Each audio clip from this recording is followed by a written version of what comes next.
நம்ம சென்னை சில்க்ஸின் ஆடி blast, சேவிங்ஸும் blast, கலெக்ஷனும் blast. NEET தேர்வுக்காக கடந்த பல்லாண்டு காலமாக இந்தியா முழுமையில் இருக்கக்கூடிய மாணவர்கள், பல்வேறு மாநில அரசுகள், பல்வேறு அரசியல் கட்சிகள் தொடர்ச்சியாக போராட்டத்தை முன்னெடுத்து வந்து கொண்டிருக்கிறது. அந்த வகையில் நீட் தேர்வு வினாத்தாள் கசிவு என்ற அடிப்படையில் ஒன்றிய அமைச்சர் தர்மேந்திர பிரதான் பதவி விலக வேண்டும் என்ற மிகப்பெரிய போராட்டத்தை டெல்லி ஜந்தர் மந்தரிலே சிஜேபி எனக்கூடிய அமைப்பு மிகப்பெரிய போராட்டத்தை முன்னெடுத்ததன் அடிப்படையில் அவர் தன்னுடைய பதவியை ராஜினாமா செய்திருக்கிறார். ஆனால் நம்மை பொறுத்தவரை அது ஒரு தொடக்கமாக எடுத்துக்கொண்டு நீட் தேர்வு முற்றிலுமாக விலக்கிக் கொள்ளப்பட வேண்டும், நீக்கப்பட வேண்டும் என்ற கோரிக்கையை அழுத்தம் திருத்தமாக தொடர வேண்டிய கட்டாயம் நமக்கு இருக்கிறது. குறிப்பாக சொன்னால் கிராமப்புற மாணவர்கள், விவசாய கூலி தொழிலாளருடைய குடும்பங்களிலிருந்து வரக்கூடியவர்கள் மருத்துவர் ஆகுவதற்கு இந்த நீட் தேர்வு ஒரு மிகப்பெரிய தடையாக இருக்கிறது. குறிப்பாக தமிழகத்திலே நீட் தேர்வில் முதலாவதாக தற்கொலை செய்து கொண்டிருந்த அனிதா எனும் மாணவியினுடைய குடும்பத்திற்கு ஆறுதல் கூற சென்றவர்கள் நான் ஒருவரின் அடிப்படையில் அந்த நீட் தேர்வினுடைய தாக்கத்தை குறித்து முழுமையாக அறிந்தவர் என்ற அடிப்படையில் அந்த நீட் தேர்வை முழுமையாக ரத்து செய்யப்பட வேண்டும் என்ற கோரிக்கையை இந்திய முஸ்லீம் லீக்கினுடைய நாடாளுமன்ற உறுப்பினர்கள் எடுத்துக் கொண்டிருக்கிறார்கள். அதை நாம் இங்கே தீர்மானமாக வெடிக்க இருக்கிறோம். அதோடு மாத்திரமல்ல, இந்த கல்வி என்பது ஏற்கனவே மாநில பட்டியலில் ஒன்றிய பட்டியலுக்கு மாற்றப்பட்டிருக்கிறது.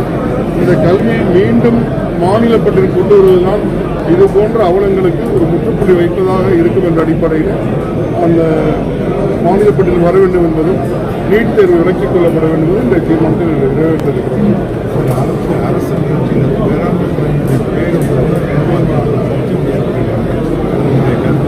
நேற்றைய வேளாண்மைத்துறை அமைச்சர் பத்திரிகையாளர் சந்தித்து சொல்லிட்டாரு.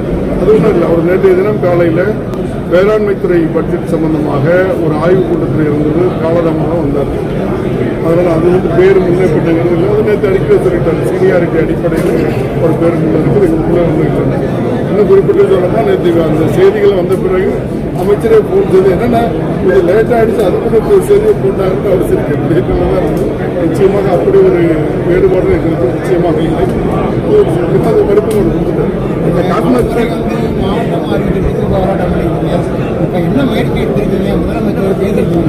கடந்த ஒரு வாரத்துக்கு முன்பு மாண்புமிகு அமைச்சர் செங்கோட்டையன் அவர்களை சந்தித்து பாபநாசம் தொகுதி சார்ந்து பல்வேறு கோரிக்கைகளை விடுத்ததோடு அதனுடைய தொடர்ச்சியாக தஞ்சை மாவட்டத்தை இரண்டாக பிரித்து கும்பகோணத்தை தலைமையிலாக கொண்டு ஒரு புதிய மாவட்டம் அமைய வேண்டும் என்ற கோரிக்கை நீண்ட நெடுங்காலமாக இருக்கிறது.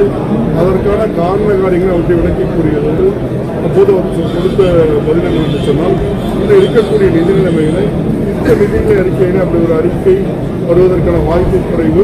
வரக்கூடிய காலம் நிச்சயமாக தஞ்சை இரண்டாக பிரித்து கும்பகோணத்தை தலைமையிடமாக கொண்டு ஒரு மாவட்டத்தை அமைப்பதற்கான முயற்சியை மேற்கொள்ளும் என்று சொல்லியிருக்கிறார்.